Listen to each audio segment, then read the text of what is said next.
Assalamualaikum warahmatullahi wabarakatuh. Perkenalkan, nama saya Skia Putri Nurmasari,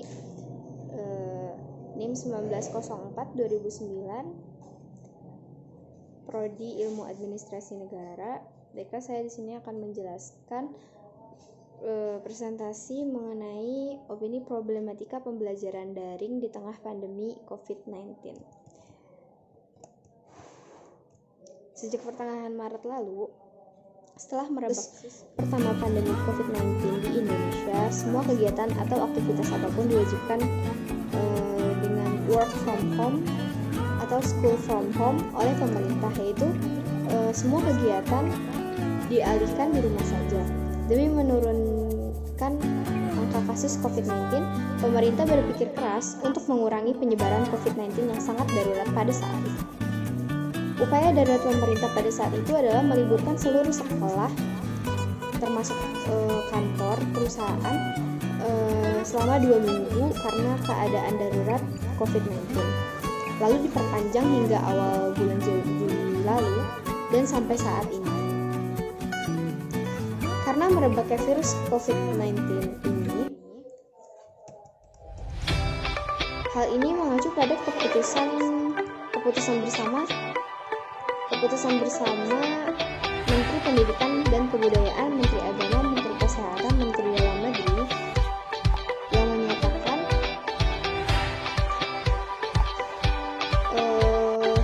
tentang panduan penyelenggaraan pembelajaran pada tahun ajaran 2020-2021 dan tahun akademik 2020-2021.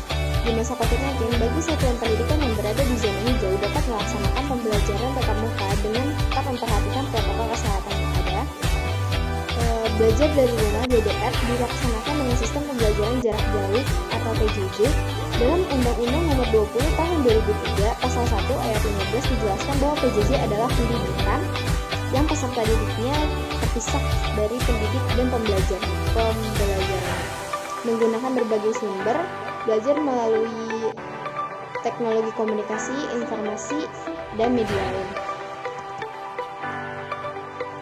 Lalu dalam pelaksanaannya, PJJ dibagi menjadi 2 pendekatan, yaitu pembelajaran jarak jauh dalam jaringan atau daring dan pembelajaran jarak jauh luar jaringan atau luring. Dalam pelaksanaan PJJ, satuan pendidikan dapat memilih pendekatan daring atau luring atau kombinasi keduanya, sesuai dengan karakteristik dan ketersediaan kesiapan sarana dan prasarana. Dari paparan di atas, salah satu jenis PJJ adalah pembelajaran daring. Sistem pembelajaran daring merupakan sistem pembelajaran tanpa tatap muka secara langsung antar guru dan peserta didik, melainkan secara online yang menggunakan jaringan internet. Guru dan peserta didik melakukan pembelajaran bersama waktu yang sama dengan menggunakan berbagai aplikasi seperti WhatsApp, Telegram, Google Meet, Zoom Meeting, atau Google Classroom, Prepare School, atau aplikasi lain. Namun kelemahan dari daring itu sendiri kurang terkontrol dan terarahnya pembelajaran siswa atau mahasiswa itu sendiri. Banyaknya dari hasil penyebaran setelah dilakukan penyebaran kuesioner yang saya lakukan, ini mengeluhkan bahwa sebagian dari mereka tidak memahami apa yang dimaksud dari materi yang diberikan oleh dosen mereka atau guru mereka. Ini dikarenakan kurangnya penjelasan materi melalui Zoom, Google Meet, atau aplikasi yang mendukung. Kebanyakan dari pengajar bahwa memberikan hanya memberi bahan materi pelajaran dan tugas. Kebanyakan dari pengajar bahwa memberikan bahan materi pelajaran dan tugas tanpa memberikan penjelasan membuat siswa atau mahasiswa menjadi tidak paham dengan materi. Jika keadaan ini terus berlanjut, maka dengan ditiadakannya pembelajaran tatap muka, maka dampak dan resikonya cukup banyak jika dilihat dari keluhan siswa atau mahasiswa yang sebagai calon penerus generasi bangsa. Semakin lama terus-menerus di rumah, pelajar menjadi kurang berinteraksi dan cenderung menjadi orang yang memiliki sifat individualistis tinggi, kurang dapat menerima pelajaran dengan baik dan benar karena selalu melakukan semua aktivitas dengan membuka perangkat gadget atau laptop dengan seharian penuh dan kurangnya memperhatikan sekeliling. Banyaknya menjadi problematika yang belum terpecahkan, dan opini publik yang dari hari ke hari semakin menjadi hal yang meresahkan apabila sekolah dibuka di tahun 2021. Apakah itu adalah solusi terbaiknya? Nyatanya masih banyak juga dampak positif dari pembelajaran jarak jauh ini, atau lebih sering disebut daring.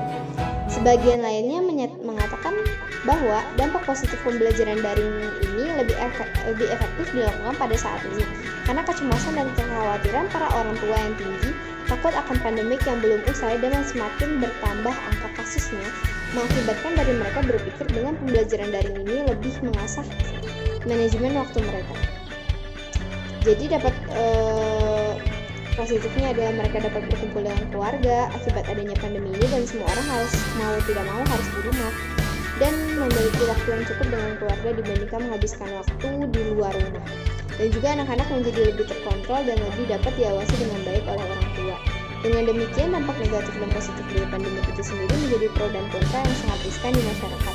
Di tengah situasi yang tidak ada yang dapat dilakukan lagi selain menjaga keselamatan diri dan keluarga serta orang terdekat agar tidak tertular dalam pandemi ini.